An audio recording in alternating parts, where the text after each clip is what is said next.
ठाणे शहरातील साकेत मैदान येथे ठाणे शहर पोलीस दलातील विविध रिक्त पदांसाठी पोलीस भरती प्रक्रिया आज सकाळपासून सुरू झाली आहे।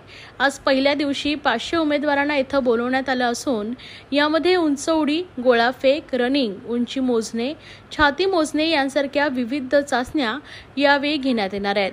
भरती प्रक्रियेसाठी आलेल्या उमेदवारांची कोणत्याही प्रकारे गैरसोय होऊ नये म्हणून प्रशासनाच्या वतीनं या ठिकाणी भव्य मंडप, सिंथेटिक ट्रॅक तर मैदानाबाहेर फुटपाथवर छप्पर, अल्पदरात झेरॉक्स, नाश्ता आणि सीसीटीव्ही यांसारख्या विविध उपाययोजना येथे करण्यात आल्या आहेत। सकाळपासून पावसाने हजेरी लावली असून अत्यंत शिस्तबद्ध पद्धतीने ही प्रक्रिया पार पडली। याविषयी अधिक माहिती पोलीस अधिकारी संजय जाधव यांनी पत्रकारांशी बोलताना दिली आहे।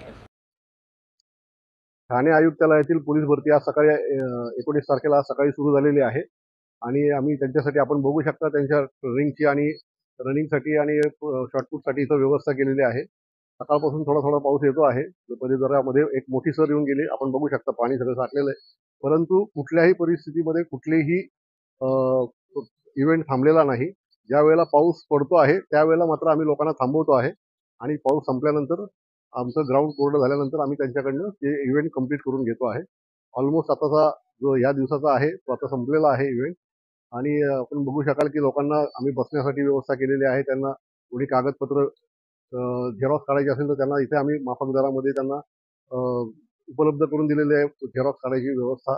त्यांच्यानंतर कोणाचे फोटो नसतील तर सकाळी कोणाला इथं फोटोग्राफर मिळत म्हणून एक फोटोग्राफरची पण व्यवस्था केलेली आहे।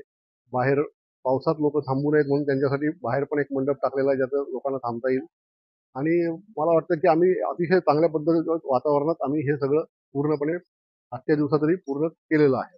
मला मी बऱ्याच लोकांना विचारलंय, समाधानी आहेत आणि आता आजच्या अनुभवातून आम्हाला अजून ज्या काही गोष्टी येतील, ज्या ज्या अडचणी येतील त्या अनुभवाने आम्ही त्या दुरुस्त करून ही पूर्ण भरती प्रक्रिया पूर्ण करणार आहोत। कुठून आलेले आहेत हे आणि किती आहेत एकंदरीत? नाही, हे संपूर्ण महाराष्ट्रातून आलेले आहेत। आज आम्ही 500 लोकांना बोलवलं होतं, तर अजून त्याची काही लोक येत आहेत हळूहळू।